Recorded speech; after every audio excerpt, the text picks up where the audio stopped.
bila. Znači ide vila i to ti zajedno vrtić. Ajde, reci, čim Stijete. kao Bojović.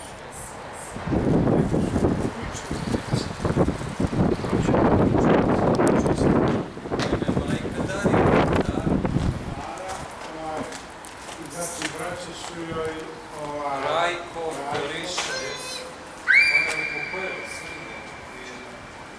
tvoja mati. Si šao gore u kuću. Jesu. Šta stane?